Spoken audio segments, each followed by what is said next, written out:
تكفير خمسة وحسن جلدي كل مكلف فأقف واغترب مكتب إدريس وجودا شر وإبراهيم كل متبع لطف وإسماعيل إسلام كذا يقول يوسف وأيوب تلا شعيب هارون وموسى واليسع ذو الكفل داود سليمان تلا إلياس يونس زكريا يحيى عيسى وطه متغير عليهم السلام والسلام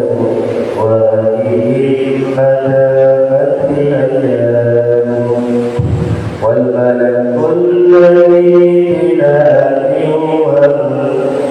أكل لا شرب ولا نبات تقسم حزبه إبريل كفله إسرائيل وإسرائيل مكلفين وعيد وكذا أتي مالك وحد ومبتدا أربعة في كتب تفسيرها توراة موسى المتأثيرها زبور داود وإنجيل على عيسى وقرآن على كل الملأ وشهور الخليل والكليل بها كلامها كبعليل وكل ما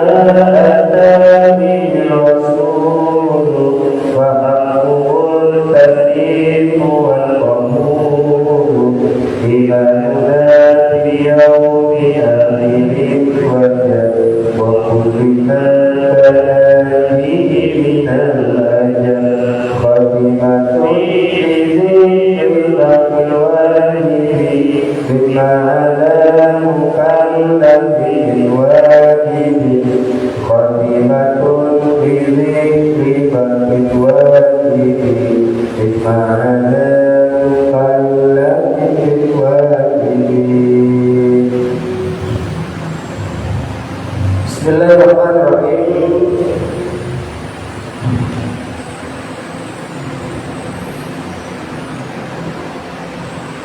Jadi pada subuh sekarang ini kajian aqidatul awal terdekat aqidatul awal itu kajiannya sudah akan dalam bagi bukti yang bisa oleh Imam Nawawi ini agar tadi dengan kata kita membuktikan.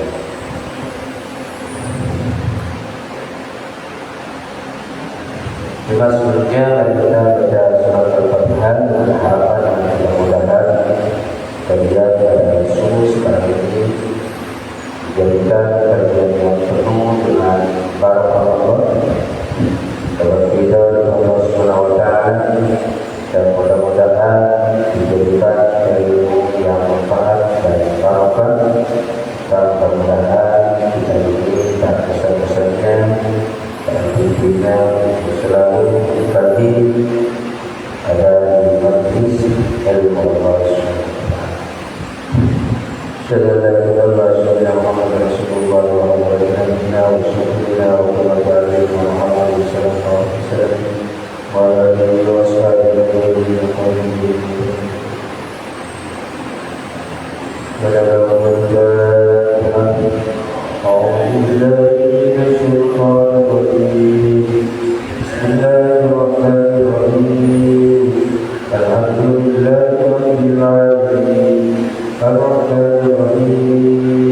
مالك يوم الدين إياك نعبد وإياك نستعين اهدنا الصراط المستقيم صراط الذين أنعمت عليهم غير المغضوب عليهم ولا الضالين.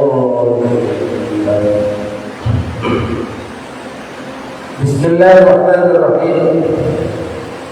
Tafsir khamsati wa ishrina ladhi kullu kalamin kafi wa tali Mu'adamun bidrisulu Kutuban Saliwati Trakilukudun Mustaban Kutut wa Ismail Ishaqun Kalam Yakubu Yusufu wa Ayyubu Tadam Su'aibu Ayyuka wa Musa wa Yasa Zulkifli Dawud Sulaiman Tabam Ilyas Limun Suzakariya Yahya Isa wa Taha wa Timur Tabaya.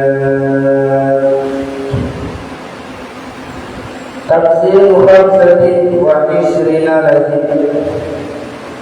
Tafsir khamsati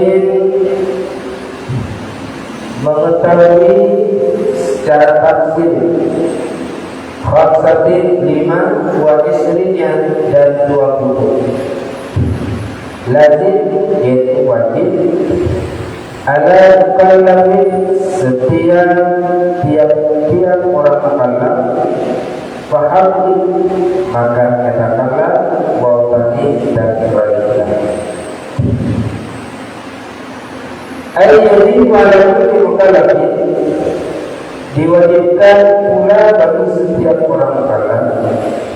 Secara singkatnya setiap orang Islam diwajibkan bagi setiap orang Islam. Apa yang diwajibkan? Ayat 5 tafsir khamsati wa isri, yaitu tahu perincian daripada utusan-utusan Allah yang sebanyak 25. Jadi Bapak Ibu yang menghormati, ini adalah hukumnya wajib. Wajib bagi kita, wajib bagi setiap orang Islam mengetahui secara rinci utusan Allah yang sebanyak 25. Ini karena ini adalah wajib. Oleh seandainya ada di antara kita yang tidak tahu, berarti adalah berdosa. Jadi ibu wajibnya mengetahui utusan-utusan Allah dan juga nabi-nabi Allah yang sebanyak 20. Ini adalah yang wajib. Yang wajib kita yakini itu adalah sebanyak 25 nabi. Wa man alaihi al-wajada wa qalda qalu kullu maqulun bil-izlum.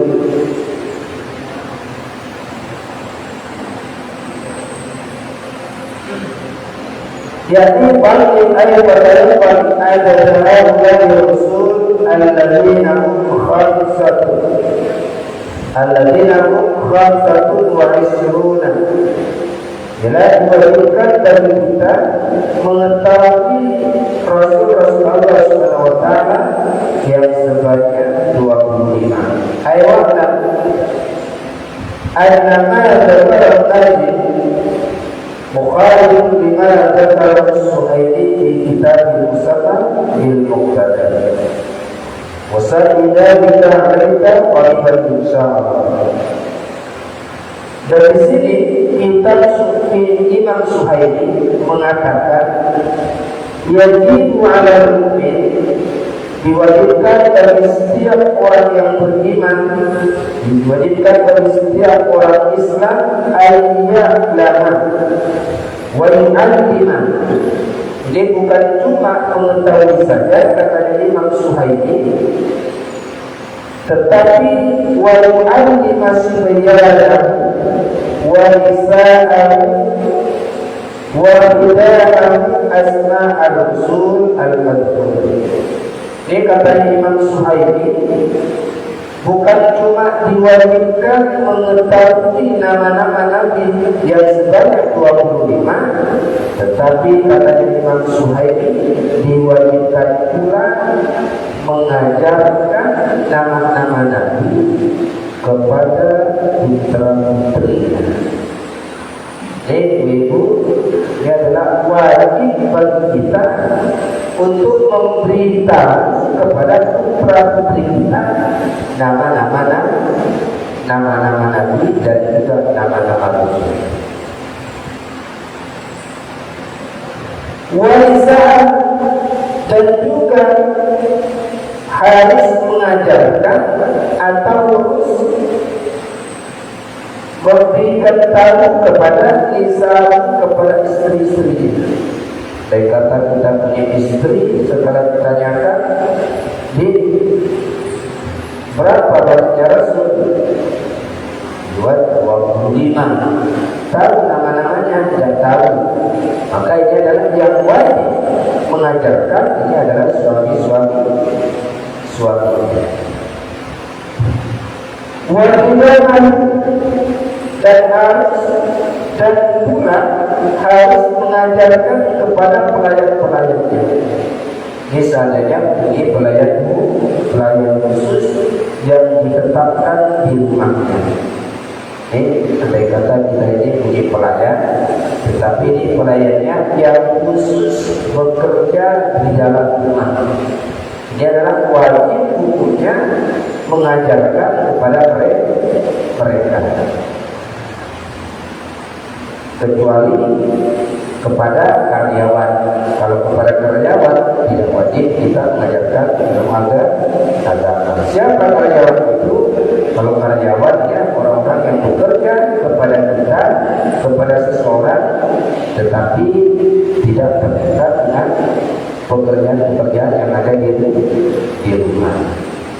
Kalau yang pelayan yang ada di rumah, ini kewajiban itu harus ditanggung kepada majikannya. Seandainya mereka tidak sholat, karena itu yang ditanyakan ini adalah majikannya. Jadi pelayan yang dikhususkan bekerja di rumahnya, dia yang bertanggung jawab andaikan tidak melaksanakan kewajiban ataupun melanggar perintah Allah, itu adalah yang bertanggung jawab bagi majikan. Kalau pelayannya khusus bekerja di rumah. Kalau tidak bekerja di rumah, dia punya ABK semuanya. Dia punya karyawan, kerjanya di luar, kerjanya di toko, semuanya ada. Jadi yang punya pelayan yang dikhususkan untuk bekerja di rumahnya, yang bekerja sehari-hari, ini adalah majikan, nanti terkena bertanggung jawab.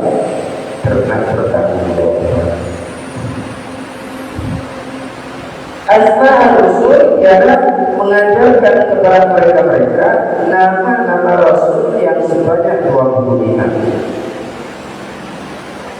Hatta yu'minu wa yusaddiqu bi jami'ihim tafsilan.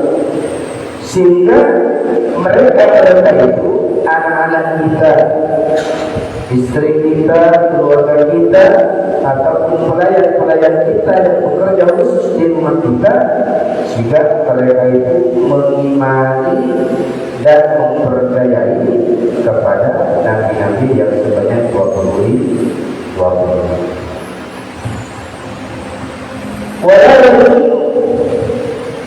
Walau sehingga mereka itu tidak ada prasangka, sehingga mereka itu tidak ada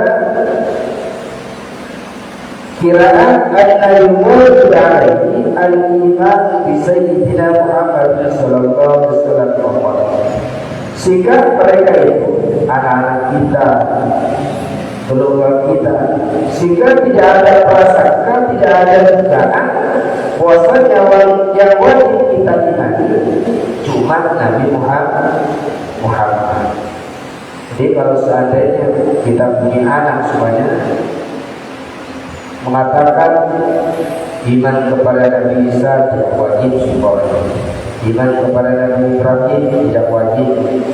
Maka ini adalah yang berkewajiban untuk mengajarkan, untuk mendidik kepada anak-anak itu ataupun kepada istri dan keluarga. Ini adalah wali. Jadi kalau seandainya ibu kita punya anak, kita mengajarkan kepada anak sunnah,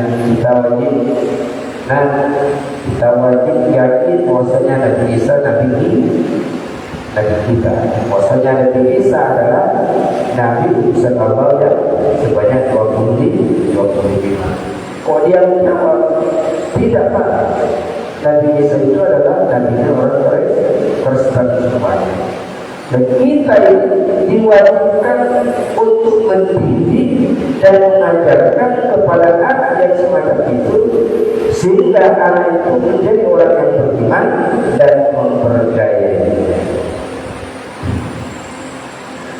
Karena paling iman dan dijadi lafiya sawa'un Zukira ismuhu fil Qur'an aw lam yuzkar wajibun ala kulli mukallaf. Karena mengimani kepada semua nabi-nabi Allah yang sebanyak 25 ini adalah punya wajib bagi kita mengetahui kepada nama-namanya, baik yang disebut di dalam Al-Quran ataupun yang tidak disebut di dalam Al-Quran.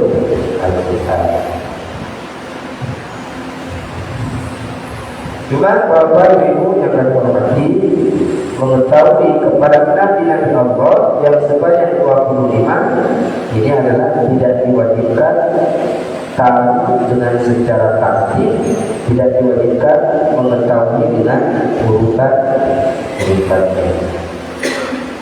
Ya, supaya ditanyakan, coba sebutkan nama-nama Nabi. Disebut Nabi Muhammad, Nabi Ibrahim, Nabi Nur, Ismail, Nabi Soleh, Suhaib. Walaupun tidak taktik, walaupun tidak berurutan, ini adalah tidak masalah. Yang penting adalah tahu kepada nama-nama Nabi yang sebanyak 20. Dan siapa nama Nabi itu yang sebanyak 25 ini disebutkan di dalam Al-Quran ini ialah mereka itu adalah Adamun, Idrisun, Nuhun, Mudumah. Itu adalah yang pertama adalah Nabi Adam alaihissalam. Siapa Nabi Adam alaihissalam? Nabi Adam alaihissalam ialah Abul Basar, ialah nenek moyang kita.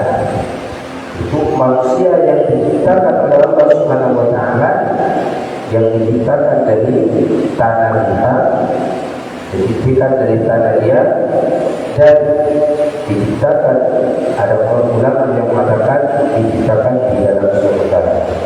Ini Nabi Adam alaihissalam, dia adalah diciptakan di dalam surga.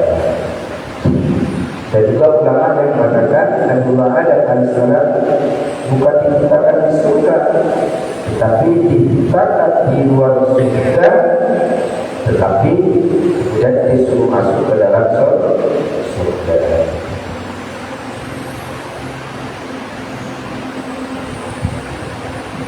Dan Nabi Adam alaihissalam di sini ialah manusia yang pertama kali yang keutamaannya, yang kemuliaannya melebihi daripada beberapa malaikat-malaikat Allah Subhanahu wa Ta'ala. Dan Nabi Adam alaihissalam setelah beliau diturunkan oleh Allah Subhanahu wa Ta'ala dari surga, kemudian beliau mempunyai beberapa putra, yaitu sebanyak 40 putra putri. Nabiullah Adam alaihissalam mempunyai anak sebanyak 40 putra putri. Sedangkan istrinya adalah Siti Hawa, yang mana Siti Hawa itu sendiri mengalami hamil sebanyak 20 kali.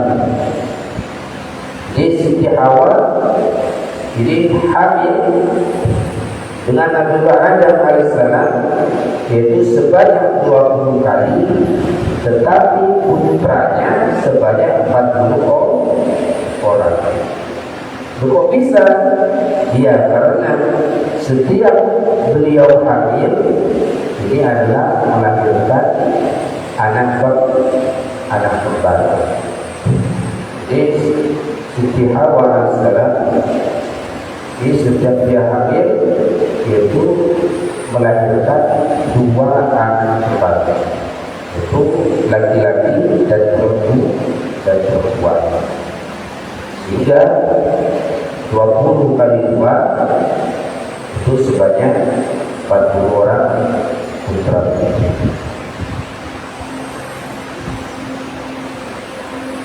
Ini secara singkat. Kemudian yang kedua ialah Idris.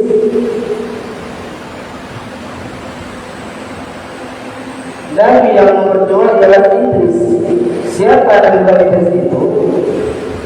Alladhi huwa hayyun fis sama'ir rabi'ah awis sadisa awis sabi'ah awil bil jannah. Yang kedua ialah Nabi yang bernama Nabiullah Idris alaihissalam, yang mana beliau itu sampai sekarang masih diyakini hidup. Nabiullah Idris alaihissalam itu salah satu Nabi Allah Subhanahu wa Ta'ala yang sampai sekarang masih diyakini hidup. Ada di mana? Fis sama'ir rabi'ah, yang ada di langit keempat. Wasabisa, atau ada di langit ketujuh, atau ada di langit keenam. Awil jannati, atau beliau ada di dalam surga. Tiga, Nabi Allah Subhanahu wa Ta'ala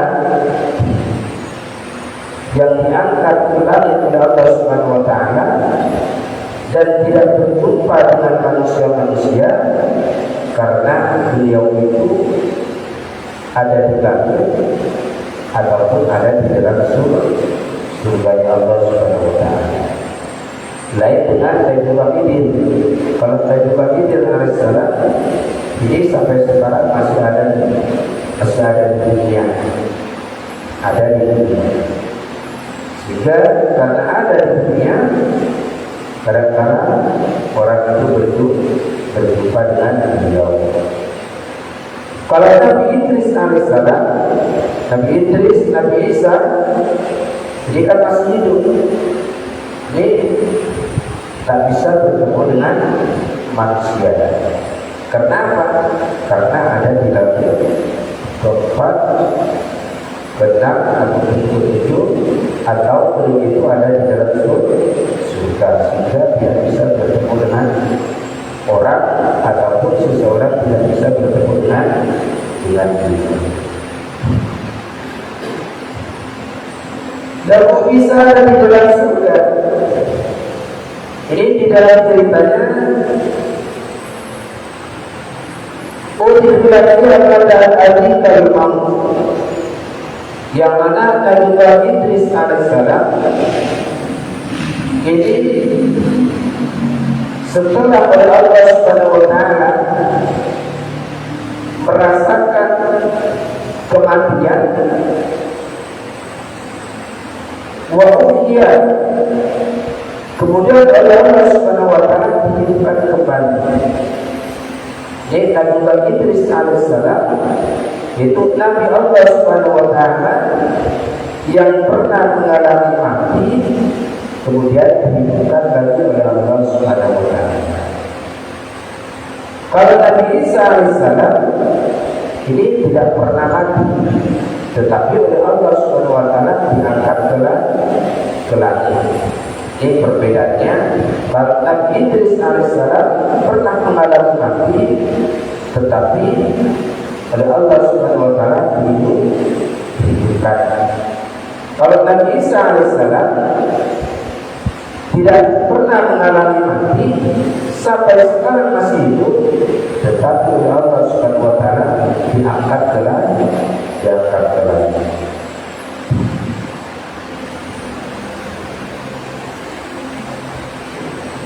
Dan cerita beliau Nabi Idris alaihissalam ini menurut cerita-cerita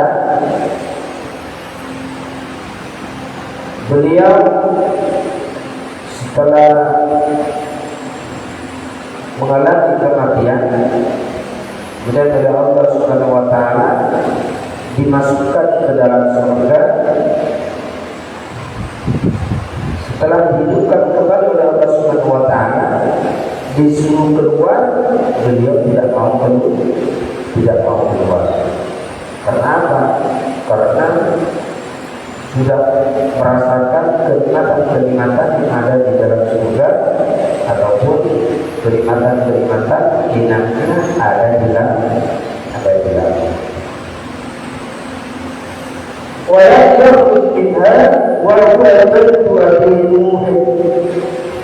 Dan beliau setelah dimasukkan ke dalam surga, dia datang lagi keluar, yang mana Nabi Idris alaihissalam ini merupakan kaki daripada Nabi Nuh alaihissalam. Jadi Nabi Idris ini adalah kakinya Nabi Nuh alaihissalam.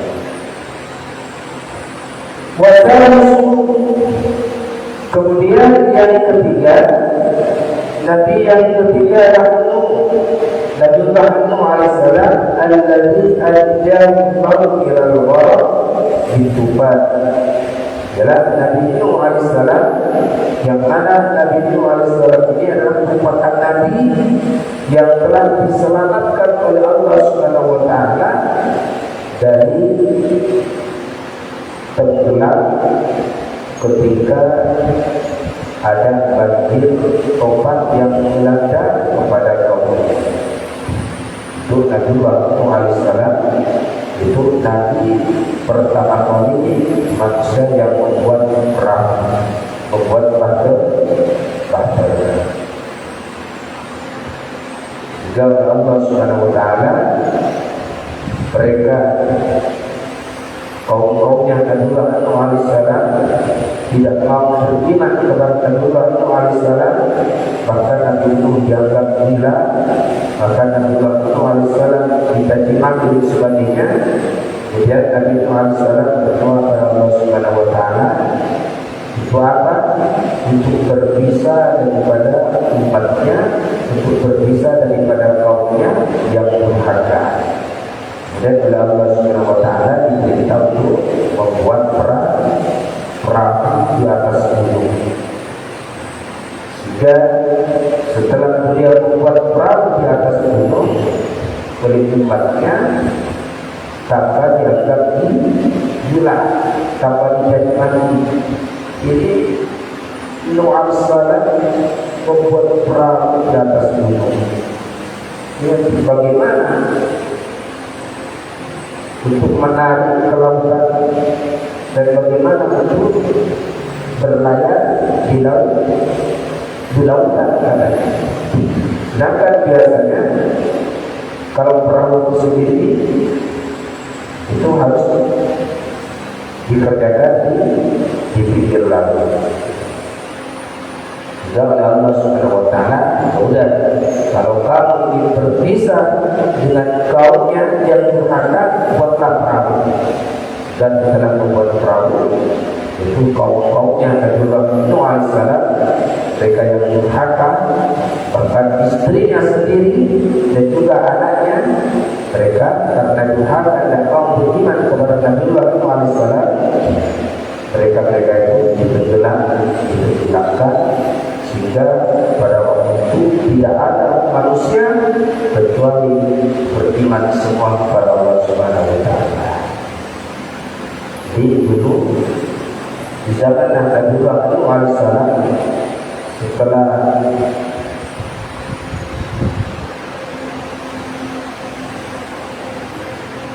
banjir limpah yang menimpa, setelah reda di sana manusia-manusia itu beriman semua.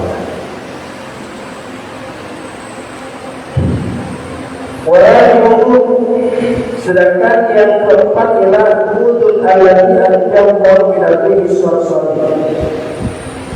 Dan yang keempat adalah Nabi Hud alaihissalam, yaitu seorang nabi yang diselamatkan oleh Allah Subhanahu wa taala dari ancaman, dari siksa Allah Subhanahu wa taala, yaitu dari air tufan yang sangat dahsyat sekali.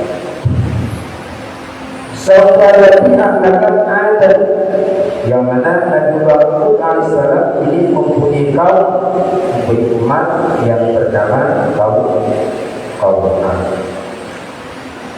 Ini Bapak Ibu yang tak hormati, bahwasanya kita ini diwajibkan untuk mengetahui nama-nama Nabi yang sebanyak 20. Insyaallah ini akan dilanjutkan pada minggu yang akan datang. Kemudian kali ini dijelaskan terlebih dahulu ya bahasan yang kemarin. Ini buktinya bahwasanya apabila ada seseorang yang melakukan seksual, ya Bapak Ibu, andai kata ada seseorang yang melaksanakan seksual dengan binatang, maka makruh hukumnya makan binatang yang telah digauli oleh seseorang. Ini Bapak, ini hukumnya makruh, ya. Ini kemarin ada yang menanyakan, bagaimana Ustaz kalau seandainya makan binatang yang telah digauli oleh seseorang? Seumpamanya kita ini di ayam, ada ayam kampung ataupun ada kambing, tetapi kambingnya itu telah digauli oleh seseorang, ada setelah dijima. Maka ibu, kalau kita tahu dengan secara yakin makruh makan ayam yang telah dijima ataupun yang telah disetujui oleh manusia, ya, makruh hukumnya makan daging hewan yang telah disetujui oleh manusia, ya, ini ayam semuanya. Ataupun ada kambing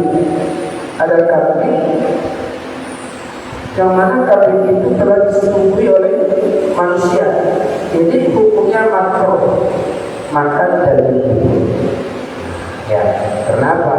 Karena dulu terjadi pada zaman Rasulullah, jadi pernah Rasulullah SAW disuguhkan daging yang mana daging itu telah disetujui oleh manusia.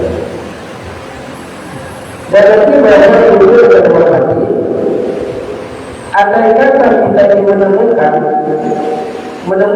hewan yang telah disetujui oleh manusia, maka dianjurkan untuk dibunuh. Ya, andai kata kita menemukan hewan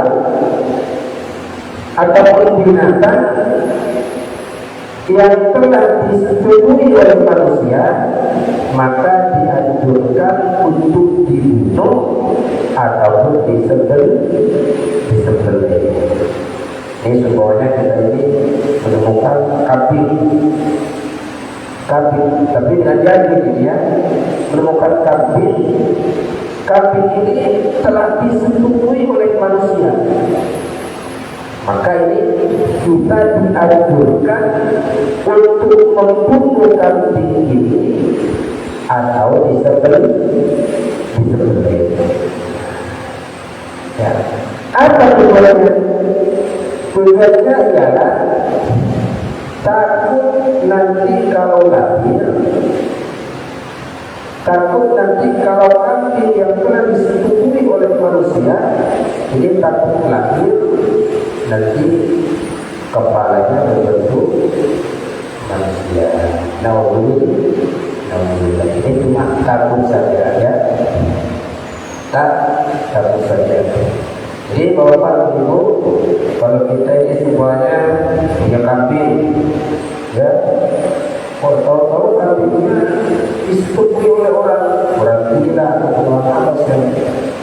Maka ini kambing ini yang telah disetujui dianjurkan untuk disembelih, ya, dianjurkan untuk disembelih. Apa namanya? Takut nanti kalau lahir berwajah manusia, ataupun nanti kalau lahir dikhawatirkan kakinya berkaki manusia, ataupun ini sebagainya. Tetapi makan daging ini, ya, makan daging ini yang telah disetujui adalah hukumnya makruh. Tapi daging ini jangan dibuang, ya, jangan dibuang. Kenapa? Karena daging ini adalah tetap halal. Jadi dagingnya tetap halal, tetapi bagi siapa yang tahu jadi makruh. Jadi solusinya bagaimana? Jadi solusinya agar tidak menjadi mubazir, ya, ini kan halal, dan ini kan halal kan. Tapi kalau dimakan sendiri makruh. Kalau seandainya dibuang, sayang, eman ataupun jadi mubazir. Maka ini katanya ulama solusinya bagi orang yang tahu, bila kita sembelih dan itu hewan itu sembelih, kemudian dijual dagingnya ataupun diberikan kepada orang lain.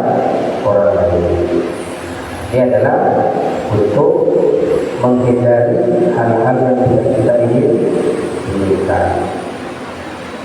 Sedangkan nanti Bapak Ibu yang kami hormati, ini adalah bagi orang yang menyetujui binatang.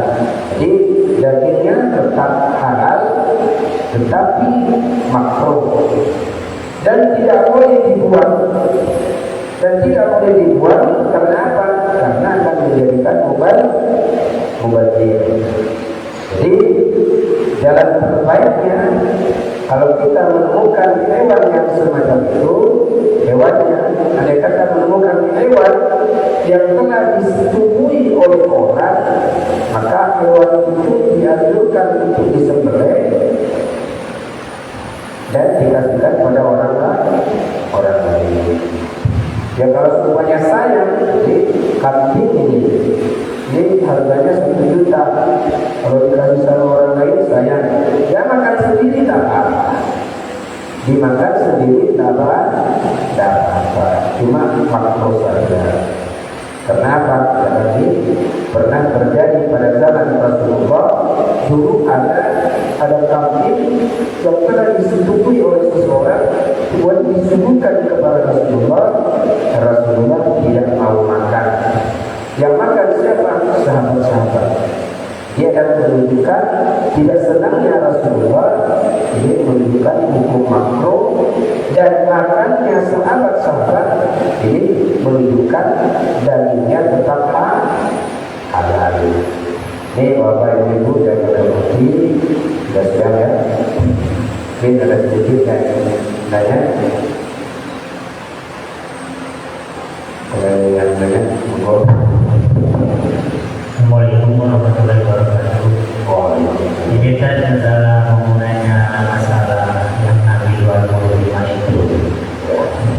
Itu kan yang kita yang wajib kita harus diketahui 25.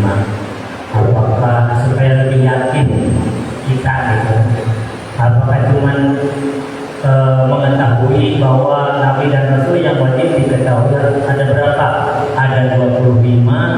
atau cukup seperti itu.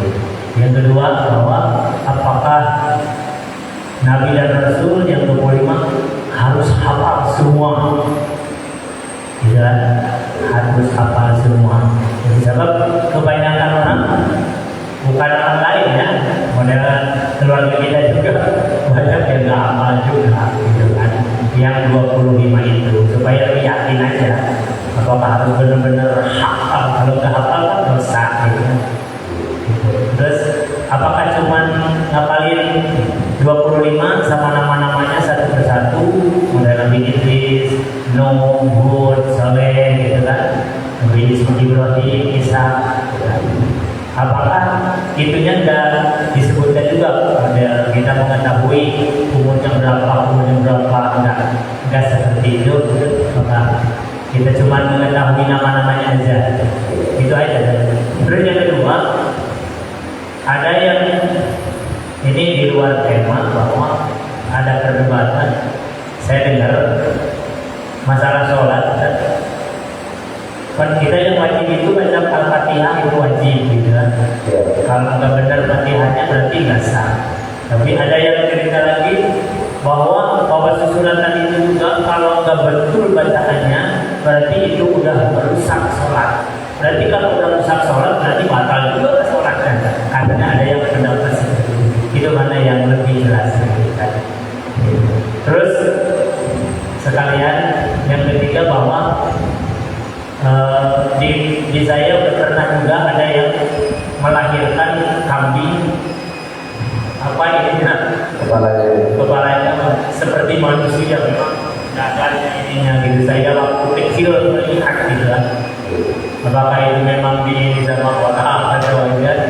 Terus itu aja. Apakah maksudnya langsung disembelih atau memang itu langsung diurus gitu si kambingnya gitu kan, beranaknya nggak lama berapa hari mati. Itu aja kan.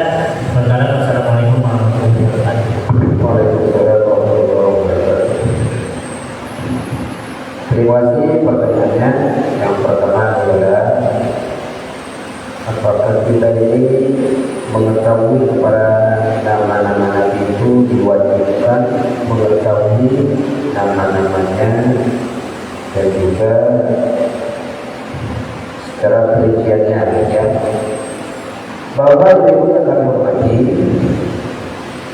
Jadi kata-kata wajib, ya, kata-kata wajib, kita wajib ini, kita wajib itu, sebagainya, ini semua adalah wajib yang tidak termasuk aneka